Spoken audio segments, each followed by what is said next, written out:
जगातल्या प्रत्येक आजी आजोबांका न आवडणारा दिवस म्हणजे नातू आपलो गाव सोडून मुंबईत जातानाचो. बाहेर पडताना विरांश नेहमी आजी आजोबांच्या पाया पडतात. त्याप्रमाणे त्यांनी देवाक घरच्या आणि आजी आजोबांका नमस्कार केल्यान आणि आम्ही निघालो मुंबईसाठी. स्वामी समर्थ मित्रांनो, आजी एक गोड पापा देऊन विरांश निघालो मुंबईसाठी. माका पण नेहमी मुंबईत जाताना कंटाळा येता, कारण जाताना माका जास्त वेळ लागता आणि येताना मी कमी वेळातच गाव गाठतंय. मी बहुतेक बॅगे अगोदरच गाडीत नेऊन ठेवलं होतं.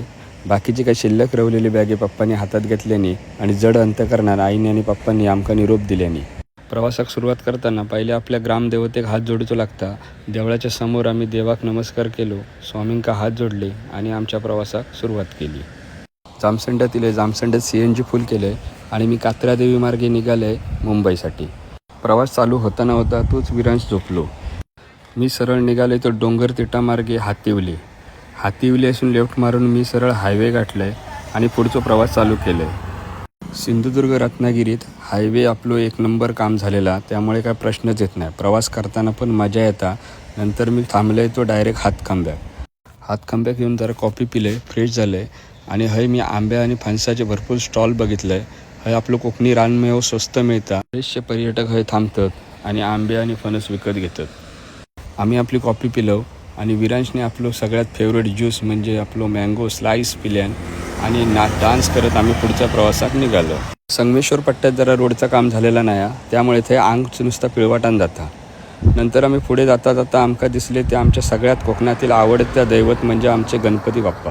गणपती दिसल्यावर आमका पण चतुर्थीची चाहूल लागल्याचो भास झालो आणि आम्ही पुढच्या प्रवासाक निघालो.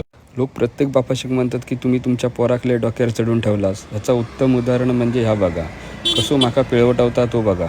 मग आम्ही निघालो कशेडी बोगदो क्रॉस केलो आणि आम्ही जेवक थांबलो ते डायरेक्ट कोलाडला श्रीकार म्हणून एक त्या हॉटेलला आम्ही जेवक थांबलो. जरा भूक पण लागली होती आणि काळ उशीर पण झालेलो. जेवून घेऊया. बायकोन पटापट पुस्तक चाळल्यान आणि झील मस्त की मोबाईलात आणि आम्ही साधासाध जेवण मागवलं आणि जेवक बसलो. झणझणीत जेवणाचा आस्वाद घेतल्यावर आम्ही मस्तपैकी एक स्ट्रॉबेरी फ्लेवरचा आईस्क्रीम खाल्ला. विरांशने पण 2 आईस्क्रीम खाल्ल्या आणि हे मासे बघूक लागलो. मासे म्हणता हे ताटात नव्हते, पण पाण्यात तरी दिसले. ताटात भेटले असते तर मजा चिली असती, असं म्हणान विरांश आणि आम्ही निघालो. डोंबिवली पोचाक रात्रीचे 1:30 वाजले होते. तोपर्यंत बायकोची आणि विरांशची चांगली झोप काढून झाली होती. जेव्हा आमच्या मुंबई डोंबिवली जर्नीचा प्रवास तुमका आवडलो असाल तर व्हिडिओक नक्की लाईक करा आणि शेअर करा. भेटूया नेक्स्ट व्हिडिओमध्ये. श्री स्वामी समर्थ. जय जय स्वामी समर्थ.